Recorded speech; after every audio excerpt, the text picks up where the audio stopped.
नमस्ते दोस्तों, मैं हूं राजीव। आज हम एक ऐसी किताब के बारे में बात करने जा रहे हैं जिसे अगर आपने अपनी लाइफ में एक बार ढंग से समझ लिया तो आप कभी भी डिप्रेशन या हताशा में खुद को अकेला नहीं पाएंगे। जी हां, किताब का नाम है मैन्स सर्च फॉर मीनिंग, जीवन का अर्थ खोजने की इंसान की जद्दोजहद। और इसके लेखक हैं विक्टर फ्रैंकल। जी हां, विक्टर फ्रैंकल, जो कि एक साइकोलॉजिस्ट थे, लेकिन उन्हें इतिहास में इसलिए नहीं याद किया जाता कि वो एक बहुत बड़े डॉक्टर थे।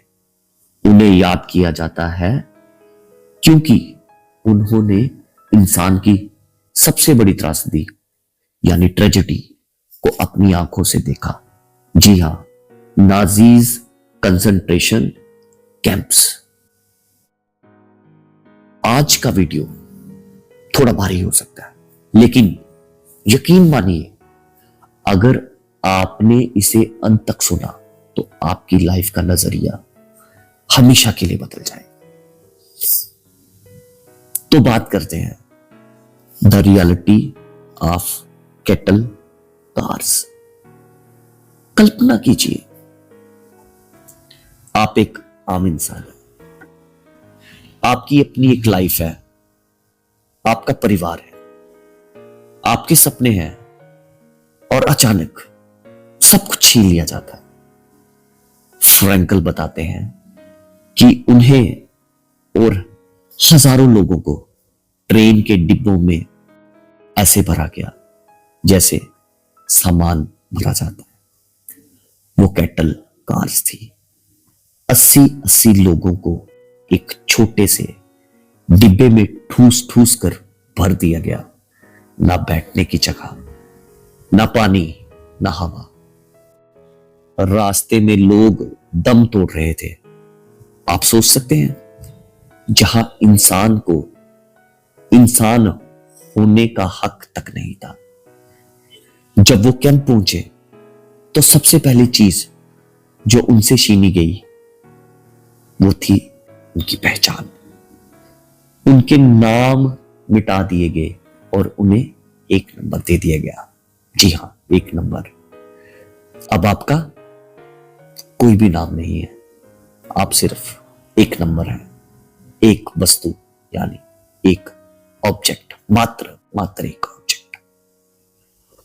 और फिर शुरू हुआ सबसे भयानक हिस्सा, द सिलेक्शन प्रोसेस। कैंप में घुसते ही एक नाजी ऑफिसर खड़ा होता है। वो बस एक उंगली, फिंगर यानी इशारा करता है। बाएं यानी लेफ्ट यानी गैस चैम्बर, मौत का रास्ता।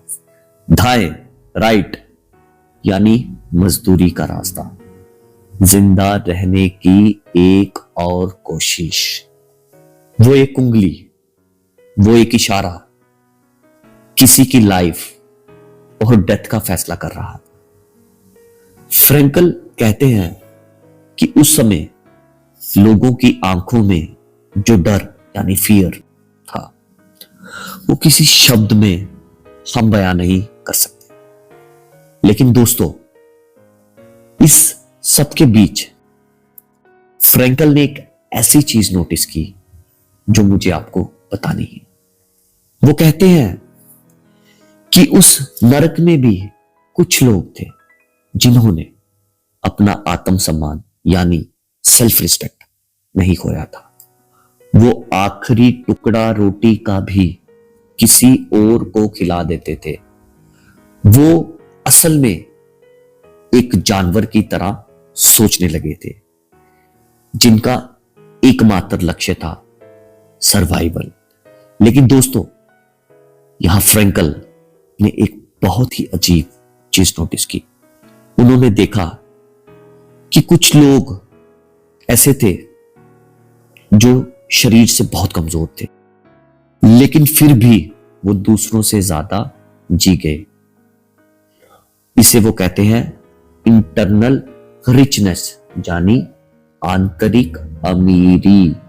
वो लोग जो थोड़े आध्यात्मिक यानी स्पिरिचुअल थे, या जिनका अपना एक गहरा आंतरिक जीवन यानी इनर लाइफ थी, उनका मन बाहर के उस नर्क से भागकर अपनी यादों, अपनी रूह की शांति और ईश्वर के करीब छिप जाता था।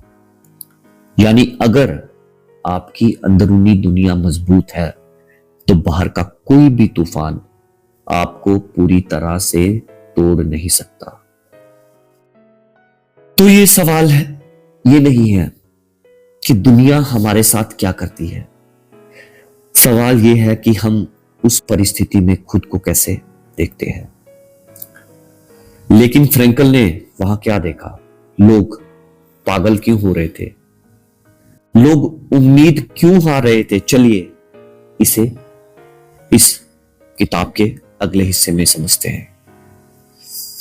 तो दोस्तों, अब बात करते हैं उस हथियार की जिससे फ्रैंकल ने मौत को मात दी। इसे वो कहते हैं लोगोथेरेपी। आमतौर पर साइकोलॉजी के लोग सुख, प्लेयर या ताकत, पावर की बात करते हैं, लेकिन फ्रैंकल कहते हैं कि इंसान की सबसे बुनियादी जरूरत सुख या पैसा नहीं है, बल्कि मीनिंग यानी जीवन का अर्थ है। इसे एक उदाहरण से समझिए। अगर आपके पास बहुत पैसा है, बड़ी गाड़ी है, लेकिन आपको ये नहीं पता कि आप सुबह क्यों उठ रहे हैं, तो आप अंदर से खाली महसूस करेंगे। इसे फ्रैंकल एग्जिस्टेंशियल वैक्यूम यानी अस्तित्व का खालीपन कहते हैं। आज के समय में जो हम बोर्डम या मीनिंगलेसनेस महसूस करते हैं, वो यही खालीपन है। यहां फ्रैंकल एक बहुत ही क्रांतिकारी शब्द का इस्तेमाल करते हैं। जी हां, वो है ट्रेजिक ऑप्टिमिज्म। इसका मतलब क्या है? इसका मतलब है कि भले ही आपके जीवन में ट्रेजेडी यानी दुख, गिल्ट यानी अपराध बोध और डेथ यानी मौत का साया हो, फिर भी आप जीवन को एक जोरदार हां कह सकते हैं। कैप में फ्रैंकल ने देखा कि जो लोग इस बात पर फोकस कर रहे थे कि मेरे साथ बुरा क्यों हुआ, वो जल्दी टूट रहे थे। लेकिन जो लोग ये सोच रहे थे कि इस बुराई के बाद मैं क्या अच्छा करूंगा, वो टिके रहे। दोस्तों, आशावादी यानी ऑप्टिमिस्ट होने का मतलब ये नहीं कि आप मुश्किलों को नजरअंदाज करें, बल्कि ये है कि आप उन मुश्किलों के बीच भी एक रास्ता खोजें। फ्रैंकल इसका बहुत खूबसूरत जवाब देते हैं। वो कहते हैं कि जीवन का अर्थ कोई जनरल चीज नहीं है जो सबको एक साथ मिल जाए। जैसे एक शतरंज के खिलाड़ी से अगर आप पूछे कि दुनिया की सबसे अच्छी चाल कौन सी है, तो वो कहेगा कि ये इस बात पर निर्भर करता है कि खेल की स्थिति क्या है और आपका विरोधी कौन है। वैसे ही आपकी लाइफ का मतलब आपकी आज की स्थिति पर निर्भर करता है। आज शायद आपका मतलब अपनी बीमार मां की सेवा करना हो, कल शायद एक अच्छी किताब लिखना हो, और परसों शायद अपनी नौकरी में ईमानदारी दिखाना हो। जीवन आपसे नहीं पूछता कि आपका अर्थ क्या है, बल्कि जीवन आपसे सवाल करता है कि आपको अपने कर्मों यानी एक्शन से उसका जवाब क्या देना है। दोस्तों, अक्सर हम रातों को जाकर खुद से एक सवाल पूछते हैं, पता नहीं आप पूछते हैं या नहीं पूछते हैं, ये मुझे नहीं पता, लेकिन मैं बहुत बार पूछता, रातों का दिन में भी यही सवाल मेरे साथ चलते हैं। आखिर इस जीवन का अर्थ यानी मीनिंग क्या है? तो हम रोज क्यों हर रोज भाग रहे हैं? क्यों हम इतना दुख झेल रहे हैं? हमें लगता है कि जीवन का अर्थ कहीं बाहर है, किसी बड़ी कामयाबी में है, किसी बहुत बड़े इनाम में है, या दुनिया की सैर करने में। लेकिन विक्टर फ्रैंकल हमें एक बहुत ही कड़वा और सुंदर सच बताते हैं। वो कहते हैं कि जीवन का अर्थ यानी द मीनिंग ऑफ लाइफ खोजने की नहीं बल्कि बनाने की चीज है। इसका जवाब किसी बड़ी फिलॉसफी की किताब में नहीं छिपा, बल्कि आपके आज के रिस्पॉन्स में छिपा है।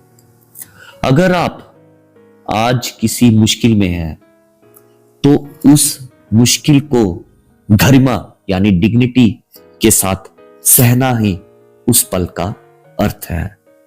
अगर आप किसी से प्रेम करते हैं, तो उसकी केयर करना ही उस पल का अर्थ है। अगर आपके पास कोई हुनर यानी स्किल है, तो उसे दुनिया की भलाई के लिए इस्तेमाल करना ही आपका मीनिंग है। तो सरल शब्दों में कहें, जीवन हमसे ये नहीं पूछता कि तुम यहां क्यों हो, बल्कि जीवन हर सुबह हमारे सामने एक चुनौती खड़ी कर देता है और हमसे पूछता है, अब बताओ तुम इस स्थिति का सामना कैसे करोगे? आपका हर सही फैसला, हर नेक काम और हर वो पल जब आप हार मानने के बजाय लड़ने का फैसला करते हैं, वही आपकी लाइफ का मीनिंग बन जाता है। तो चलिए एक स्टोरी, जो कि द स्टोरी ऑफ फिजिशियन, इस बुक का एक बहुत ही महत्वपूर्ण और बढ़िया लेसन है। दोस्तों, विक्टर फ्रैंकल के पास एक बार एक बूढ़े डॉक्टर यानी एक फिजिशियन आए। वो डॉक्टर बहुत बड़े डिप्रेशन में थे।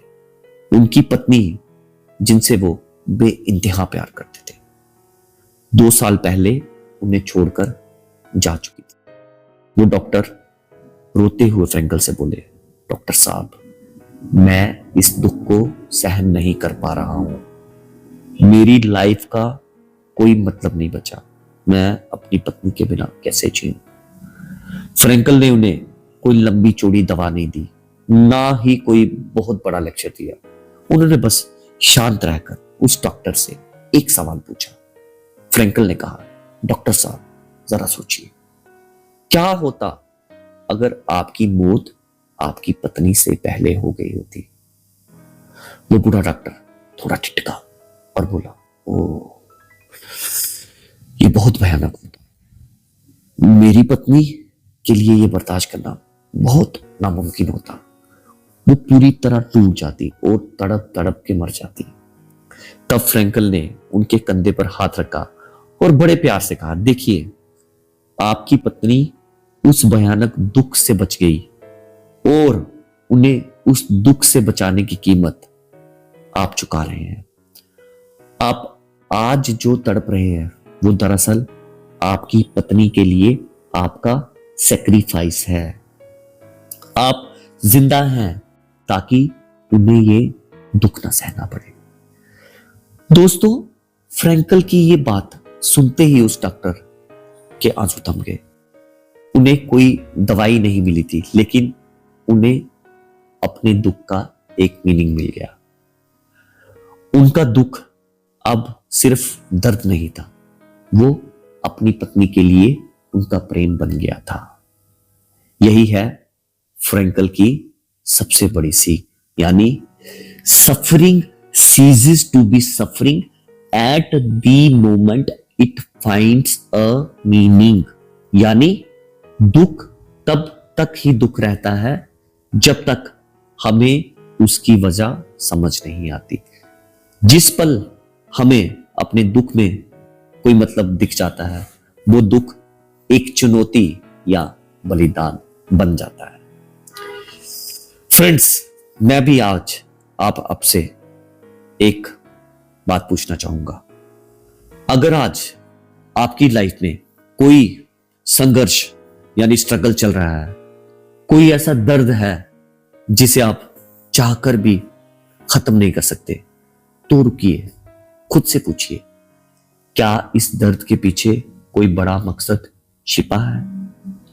क्या ये दर्द मुझे मजबूत बना रहा है, या क्या ये दर्द किसी और की भलाई के लिए है? क्यों डॉक्टर वाले किस्से में आपने दुख के अर्थ की बात की है, ये एक्सरसाइज उस बात को एक प्रैक्टिकल टूल में बदल देगी, जिसे दर्शक तुरंत ही अपनी लाइफ में इस्तेमाल कर सकते हैं।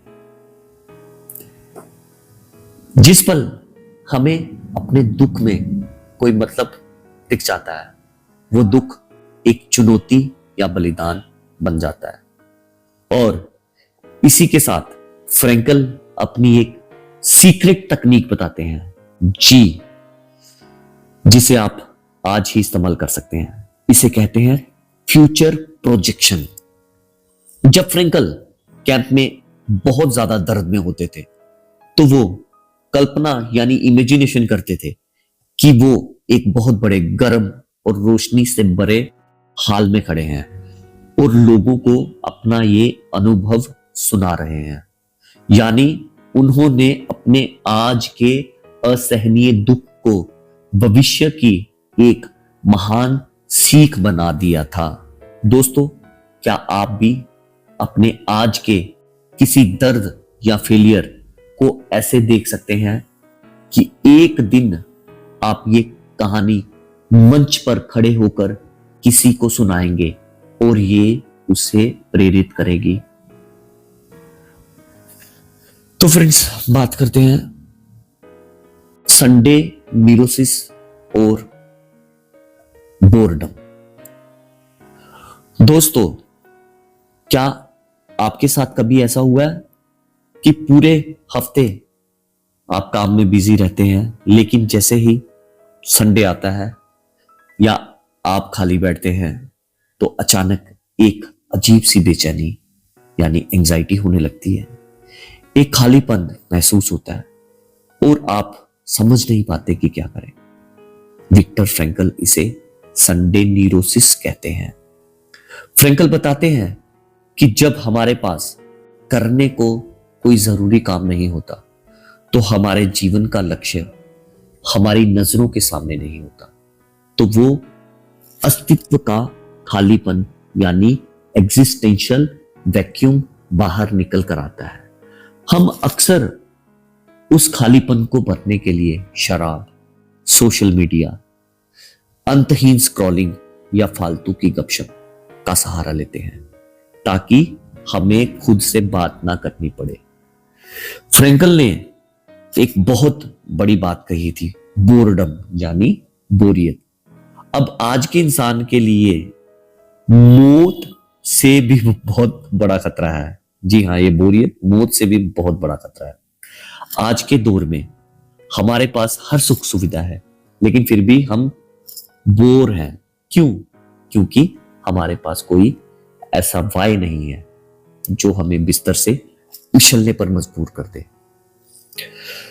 सो फ्रेंड्स, तो मैं आपसे कहना चाहूंगा कि अगर आपको अक्सर बोरियत होती है, तो ये आपकी बॉडी का एक सिग्नल है। वह कह रही है कि दोस्त, तुम्हारी लाइफ में किसी बड़े मतलब यानी मीनिंग की कमी है। खाली समय में हम इसलिए परेशान होते हैं क्योंकि उस वक्त हमारा मन हमसे वो सवाल पूछने लगता है जिसे हम काम के पीछे छिपा देते हैं। सो फ्रेंड्स, इस पे मैं अपनी एक बात भी जोड़ना चाहूंगा। जैसे कि मैं प्रोफेशनली तो कुछ और काम करता हूं अपने जीवन को चलाने के लिए, लेकिन मुझे मेरे जीवन में कोई बहुत अच्छा, कोई बहुत बड़ा मीनिंग नहीं मिल रहा था।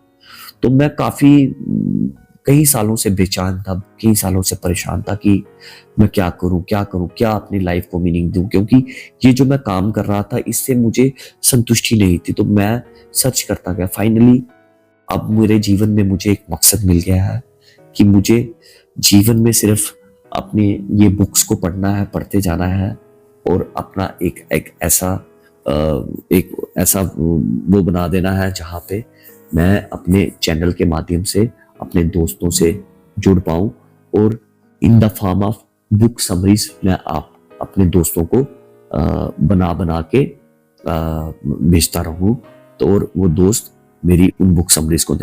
बाकी बात ये है कि मुझे इसमें सक्सेस कब मिलती है ये बहुत बड़ी बात नहीं है, लेकिन बड़ी बात ये है कि मुझे एक मीनिंग मिल गया है और इस उम्र में मुझे इस मीनिंग की बहुत जरूरत थी। और ऐसे ही अगर आप अपने जीवन में कुछ मीनिंग चाहते हैं तो भी आप कुछ ऐसा काम करिए जो कि आपको एक सार्थक मीनिंग दे, जिससे आपको भी अपने जीवन में इस खालीपन का एहसास ना हो। तो इस खालीपन को फ्रैंकल बोलते हैं कि इसे कैसे भरें। सुख यानी प्लेजर से इसे नहीं भरा जा सकता, इसे भरा जा सकता है रेस्पॉन्सिबिलिटी से। जिस पल आप किसी चीज या किसी इंसान की जिम्मेदारी लेते हैं, चाहे वो आपके माता पिता हो, आपका कोई सपना हो या समाज की कोई सेवा हो, आपका वो खालीपन गायब हो जाता है। जिम्मेदारी ही वो चीज है जो इंसान को मजबूत बनाती है। याद रखिए, एक खाली दिमाग सिर्फ शैतान का घर नहीं होता, वो सवालों का भी घर होता है। और उन सवालों का जवाब सिर्फ एक ही है, अपने जीवन का एक सार्थक उद्देश्य यानी पर्पस ढूंढना। दोस्तों, फ्रैंकल साहब यानी उन्होंने दशकों पहले संडे न्यूरोसिस की बात की थी, लेकिन आज 2026 में ये हमारे ऊपर बिल्कुल सटीक बैठता है। जरा सोचिए, हम पूरे हफ्ते इंतजार करते हैं कि कब वीकेंड आएगा, और जब शनिवार की रात आती है तो हम क्या करते हैं? हम उस खालीपन को भरने के लिए पार्टी कल्चर का सहारा लेते हैं और शोर शराबे में जाते हैं ताकि हमें अपने मन की आवाज सुनाई ना दे। और फिर आता है रविवार। हम सोफे पर लेटे होते हैं और घंटों तक इंस्टाग्राम रील स्क्रॉल करते रहते हैं। एक रील, दूसरी रील, तीसरी रील, उंगलियां चलती रहती हैं, लेकिन दिमाग सुन्न होता जाता है। हम क्यों कर रहे हैं ये सब?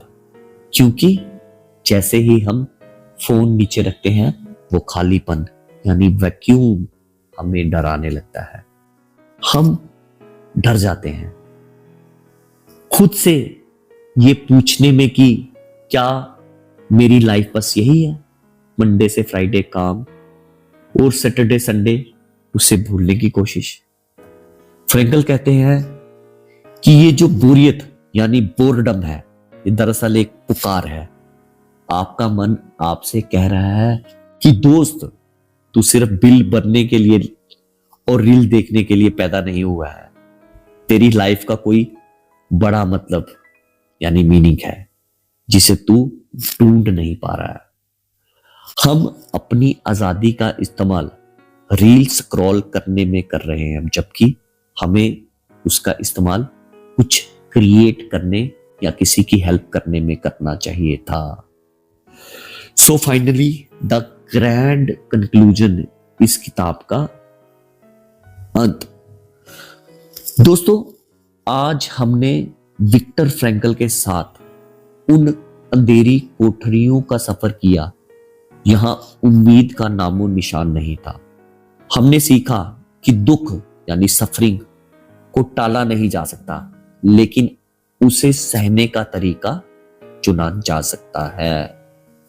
फ्रैंकल साहब अपनी किताब के अंत में एक बहुत बड़ी, कड़वी मगर जरूरी बात कहते हैं। वो कहते हैं, जब से दुनिया बनी है दो ही तरह के लोग रहे, एक वो जो डिसेंट यानी नेक है, दूसरे वो जो इनडिसेंट यानी बुरे हैं। कैंप में उन्होंने देखा कि कुछ कैदी राक्षसों की तरह बर्ताव कर रहे थे और कुछ फरिश्तों की तरह। आखिर में ये परिस्थिति यानी सर्कमस्टांसिस तय नहीं करते कि आप कौन है, बल्कि आपका फैसला यानी आपका डिसीजन तय करता है। इंसान वह प्राणी है जिसने गैस चैम्बर बनाए, लेकिन इंसान वह भी है जो उन चैम्बरों में अपना सर ऊंचा करके और होंठों पर प्रार्थना लेकर घुसा। आज रात सोने से पहले खुद से बस एक सवाल पूछना, अगर आज मेरी जिंदगी यानी मेरी लाइफ का आखिरी दिन हो तो क्या मैं अपने आज के फैसले पर गर्व कर सकता हूं? याद रखिए, आपका वाय बाहर कहीं नहीं है, वो आपके भीतर है। उसे ढूंढिए, उसे पकड़िए और फिर दुनिया की कोई भी ताकत आपको तोड़ नहीं पाएगी। उम्मीद है कि मैन्स सर्च फॉर मीनिंग की ये छोटी सी कोशिश आपके जीवन में एक छोटा सा बदलाव जरूर लाएगी। अगर आपको ये वीडियो, ये थॉट्स और ये गहराई पसंद आई तो अपने उस एक दोस्त के साथ इसे जरूर शेयर करना जो शायद आज अपनी लाइफ में लॉस्ट यानी खोया हुआ महसूस कर रहा है। और मैं हूं आपका दोस्त राजीव, अपने channel book bytes by engineer Rajiv. तो पढ़ते रहिए, सीखते रहिए और सबसे जरूरी अपने जीवन को एक अर्थ दीजिए। आपका बहुत बहुत धन्यवाद।